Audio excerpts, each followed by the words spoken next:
ଭିତରେ ଆସିକି ପହଞ୍ଚିଛନ୍ତି। ବହୁତ ଭାଇ ମାନଙ୍କର ପ୍ରଶ୍ନ ଥିଲା ଆପଣ ମାନଙ୍କ ସାମ୍ବାଦିକ ଭାଇ ମାନଙ୍କର ଯେ ଭାଇ ସ୍ପଷ୍ଟୀକରଣ ରଖନ୍ତୁ କଣ ଏ କଥାର ଯେହେତୁ ଜଣେ ଜଣ କରି କରିବା ସମ୍ଭବ ନାହିଁ ତାକୁ ଆଲୋଚନା କରୁଛୁ ଆପଣ ମାନେ ଏ ବାବଦରେ ଯାହା ପ୍ରଶ୍ନ ପଚାରିବେ ଆପଣଙ୍କୁ ସ୍ପଷ୍ଟୀକରଣ କରିପାରିବେ ଯେ କଣ ହେଇଛି କଣ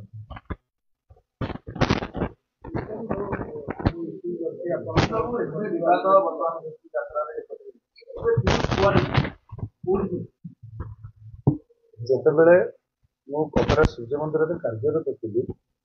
ସେତେବେଳେ ଏକ ବିବାଦ ଉଠିଥିଲା ସୂର୍ଯ୍ୟ ମନ୍ଦିର ଆଉ ଅପେରା ସିଂହଭାଇ ମଧ୍ୟରେ ଅର୍ଥ କାରବାର ଥିଲା ମୋ ମାଧ୍ୟମରେ ସେଥିପାଇଁ ସମସ୍ୟାର ସମାଧାନ ନ ପାଇ ମୁଁ ତ ଘରେ ରହିବା ପାଇଁ ନିଷ୍ପତ୍ତି ନେଇଥିଲି ଆଉ ଘରେ ରହିବା ପାଇଁ ନିଷ୍ପତ୍ତି ନିଆଯାଇଥିଲା ସେ ସମାଧାନର ବାଟ ଥିଲା ସ୍ୱାସ୍ଥ୍ୟଗତ ସମସ୍ୟା ଏ କଥା ସେତେବେଳେ ମଧ୍ୟ ମୁଁ ଆପଣଙ୍କୁ କହିଥିଲି ସ୍ୱାସ୍ଥ୍ୟଗତ ସମସ୍ୟାକୁ ଆଧାର କରିକି ଘରେ ରୁହା ହେଲା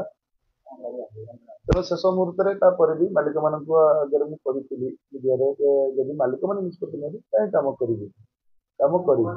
କିନ୍ତୁ ପ୍ରକୃତ ଘଟଣା ହଉଛି ବର୍ତ୍ତମାନ ଯାଏ କୌଣସି ଭାଗଫଳ ଛିଣ୍ଡି ପାରିନାହିଁ ଆପଣ ମାନେ ବି ଶୁଣିଥିବେ ମୁଁ ଯୋଉ ପାଖରେ କାର୍ଯ୍ୟ କରୁଥିଲି ଆମ ବାବୁ କାଳିଆ ବାବୁ ସିଏ ବି କହିଛନ୍ତି ଯେବେ ତୁ ସୁସ୍ଥ ହବ ତୁ ସୂର୍ଯ୍ୟ ମନ୍ଦିରରେ ତୁ ଯୋଗଦାନ କରିବୁ ଏବଂ ଏଇ ତ ଯୋଉ ସମସ୍ୟା ବିଗତ ଦିନରେ ଥିଲା ଯୋଉ ସମସ୍ୟାର ସମାଧାନ ହେଇପାରିଲା ନାହିଁ ବୋଲି ମୁଁ ନିଜେ ଉଇଡ୍ର ହେଇଗଲି ଯେ ନା ଉଭୟ ମାଲିକଙ୍କ ସମ୍ମାନକୁ ଜଗି ମତେ ଗୋଟେ ବର୍ଷ ଘରେ ରହିବା ପାଇଁ ପଡିବ ମୁଁ ଯେତେବେଳେ ଘରେ ରହିବା ପାଇଁ ନିଷ୍ପତ୍ତି ନେଲି ଏବଂ ମାଲିକ ସମ୍ମାନ ମାନି ନେଲି ତାପରେ ଏବେ ପ୍ରଶ୍ନରୁ କିଛି ମାନେ ନେଇ କୁଆଡେ ଯିବା ନ ଯିବାରେ କୌଣସି ମାନିନି ଆଜ୍ଞା ଆଜ୍ଞା ସିଂହ ବାହିନୀ ମାଲିକ ଯିଏ ଆମ ପରିବାକୁ କହିଛନ୍ତି ଯେ ଟଙ୍କା ପଇସା ଫାଇନାନ୍ସ କ୍ୟାସ୍ ହେଇନି ଏବଂ ଗାଡି ମୋ ପାଖରେ ଅଛି ଟଙ୍କା କାହିଁ କରିବି ଗାଡି କାହିଁକି କରିବି 20 ମସିହା ପର୍ଯ୍ୟନ୍ତ 5 ବର୍ଷ ମୁଁ ତ ଅପେରା ସିଂହ ବାହିନୀ ସାଙ୍ଗରେ ଚୁକ୍ତିବଦ୍ଧ ହେଲି 5 ବର୍ଷ ତାଙ୍କ ପାଖରେ ମୁଁ କାମ କରିବି ତା ପଇସା ଫେରାଇବା ଗାଡି ଫେରାଇବା ମୁଁ ତ କହୁଛି ଫେରାଇଲେ ବାବୁ ଆଉ କଣ ନେବେ କିଏ ଦେବି 5 ବର୍ଷ ପାଇଁ ଚୁକ୍ତିବଦ୍ଧ ହେଲି ତେଣୁ ସେ କଥାରେ କିଛି ବି ଯାତ୍ରାକୁ ନେଇ ଯୋଉ ବିବାଦ ଉପୁଜିଛି ଯୋଉମାନଙ୍କୁ ନେଇ ବିବାଦ ଉପୁଜିଛି ଯୋଉମାନେ ବିବାଦ ଉପୁଜଉଛନ୍ତି ଯଦି କେବଳ ମୁଁ ଶବ୍ଦଟିକୁ ଛାଡିଦେବେ ତାହେଲେ ସବୁ ସମସ୍ୟାର ସମାଧାନ ହେଇଛି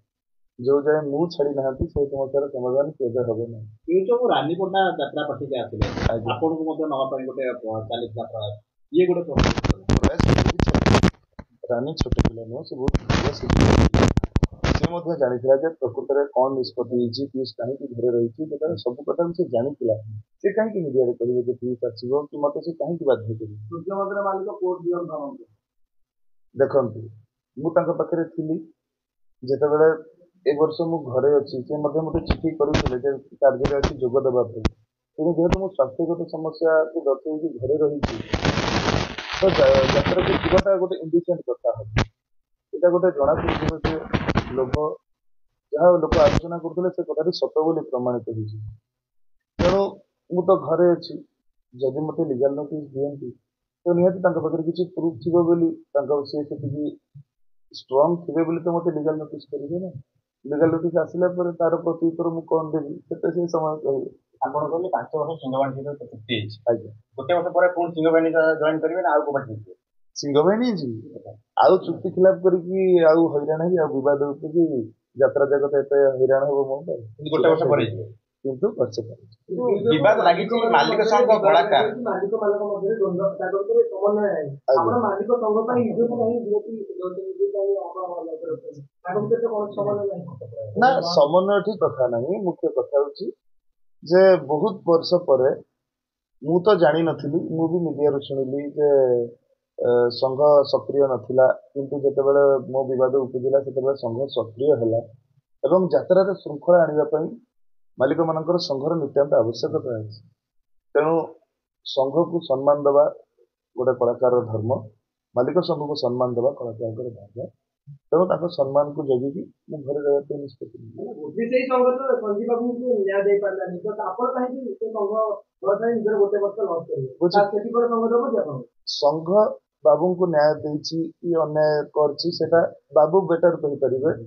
किंतु मो क्षेत्र रे जो दिन मीटिंग थिला जो दिन मु जाइथिली सेठी सभा रे मालिक मानक सामने मु ठिया हिथिली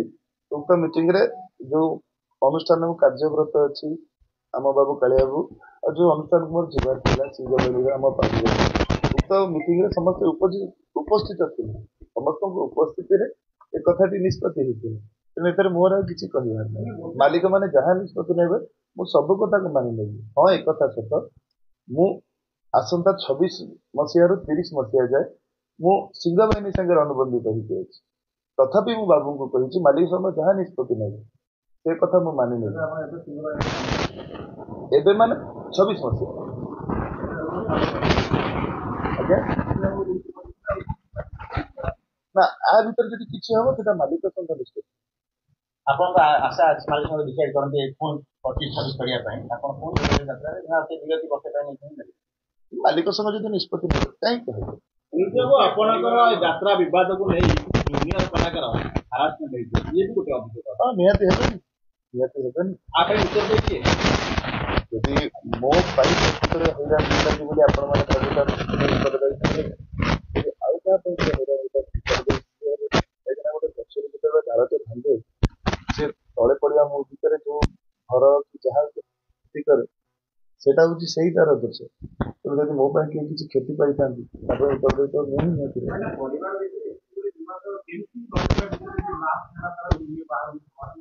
ବୁଝିପାରିଲେ ଯେତେବେଳେ ନଈ ବଢି ଆସେ ଯେତେବେଳେ ବଢି ପାଣି ଗୋଟେ ବନ୍ଧ ଫଟେଇ ବାହାରିବା ପାଇଁ ଆସେ ଗୋଟେ ଛୋଟିଆ ପ୍ରଥମେ ଛୋଟିଆ ବିଲଟେ କଣା ହୁଏ ସେଇପଟେ ପାଣି ଆସି ଧୀରେ ଧୀରେ କ୍ରାସ୍ ହୁଏ ସେ ପର୍ଯ୍ୟନ୍ତ ପାଣି ବାହାରିବାର ବାଟ ପାଇନଥାଏ ଯେତେବେଳେ ବାହାରିବାର ବାଟ ପାଇଯାଏ ସେ ଯେ ରାସ୍ତାଟିକୁ ଫଟେଇକି ତା ରାସ୍ତା କ୍ଲିୟର କରେ ତେଣୁ ଅବିକା ପରିବାର ଭିତରେ ଯାହା ଦ୍ୱନ୍ଦ୍ୱ ଥିଲା କି ଯାହା ବି ଥିଲା ଗୋଟେ ଆବଦ୍ଧ ଭିତରେ କିନ୍ତୁ ବାହାରକୁ ଆସିବାର ବାଟ ପାଇଲା ଯେତେବେଳେ ବାଟ ମିଳିଗଲା ସବୁ ଧୁଚେଇକି ବାହାରକୁ ଚାଲି ଆସିଲା ପ୍ରତ୍ୟେକ ଆଜ୍ଞା ସେ ଘାଇଟାକୁ କେବଳ ମୁଁ ପଣିଆ ହିଁ ମାରିପାରିବି ଯଦି ଆମେ ମୁଁ ପଣିଆ ଛାଡି ଦେଇକି ଆମେ ବି ପଳେଇ ଆସିବା ମୋ ଯାତ୍ରା ମୋ ସଂସ୍ଥା ଏସବୁ ଛାଡିକି ଆମ ଯାତ୍ରା ଆମ ସଂସ୍ଥା ଯଦି ହେଇଯିବ ମାଲିକ ମାନେ ଯଦି ମୁହଁରୁ ଛାଡିକି ଆମେ ହେଇଯିବେ କଳାକାର ମାନେ ଯଦି ମୁହଁରୁ ଛାଡିକି ଆମେ ହେଇଯିବେ ସମସ୍ତର ସମାଧାନ ନିହାତି ହେଇଯିବ ଆଉ ଜଣେ କଳାକାର ମଧ୍ୟ ସମାନ ଭୁଲ କଲେ ଯେ ଗୋଟେ ପାର୍ଟିରୁ କାହା କଥା କହୁଛି କାନା ନାହିଁ ମୋ ମ୍ୟାଟର ସମ୍ପୂର୍ଣ୍ଣ ଅଲଗା ସବୁ ମୁଁ ତ ସେ ପାର୍ଟିରେ ନଥିଲି ସେ ପାର୍ଟି କାନା ରହିଛି କିଛି ତାଙ୍କ ମତ ବ୍ୟକ୍ତିଗତ ମତ ଦେଇଛନ୍ତି ନ ଜାଣି ତାଙ୍କ ଭିତରେ ଉତ୍ତର ଦେବାଟା ନିହାତି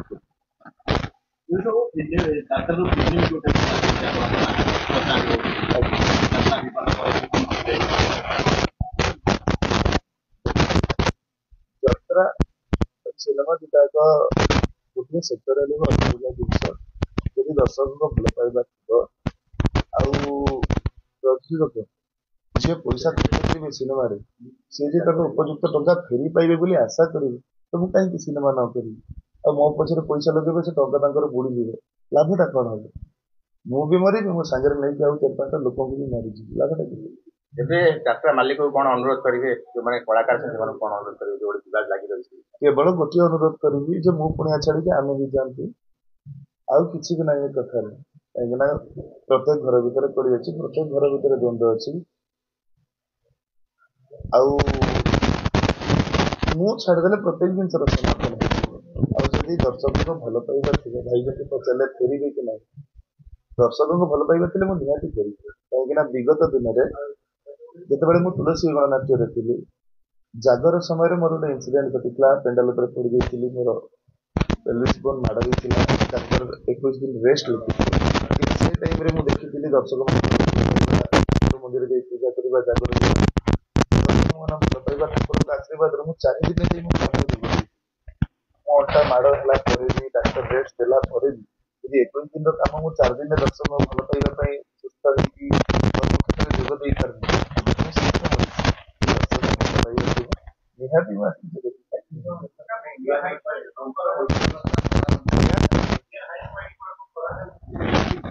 ମିଡିଆ ହାଇପ୍ କହିବା ବି କିଛି ତ୍ରୁଟି ନୁହଁ କାହିଁକି ଗୁଡାଏ ଲୋକ ଯୋଉମାନେ କି ଯାତ୍ରା ସହିତ ସଂଶ୍ଳିଷ୍ଟ ନୁହନ୍ତି, ଯାତ୍ରା ବିଷୟରେ କିଛି ଜାଣିନାହାନ୍ତି, ସେମାନେ ମଧ୍ୟ ଯାତ୍ରାକୁ ଲଙ୍ଗଳା କରିଦଉଛନ୍ତି ସୋସିଆଲ ମିଡିଆରେ ଭୁଲଭାଲ କଥା କହିକି, ଯଦ୍ୱାରା ଯାତ୍ରା ବି ପଥଭ୍ରଷ୍ଟ ହେଇଯାଉଛି, ଲୋକଙ୍କ ଆଗରେ ନିର୍ମିତ ହଉଛି। ତ ନିହାତି ଏଇଟା ଗୋଟେ ହାଇପ୍ ନିହାତି।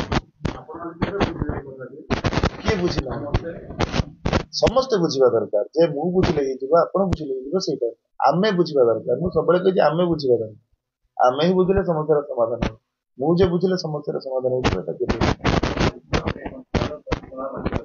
ମଞ୍ଚ ବଞ୍ଚିବ। ଆଜ୍ଞା ଆପଣ ଭାବୁଛନ୍ତି କି ଯଦି ପୁଲିସ ତ୍ରିପାଠୀ ଯାତ୍ରାକୁ ନ ଆସେ, କେବେ ବି ନ ଆସେ, ଯାତ୍ରା ସଂସ୍ଥା ବନ୍ଦ ହେଇଯିବ?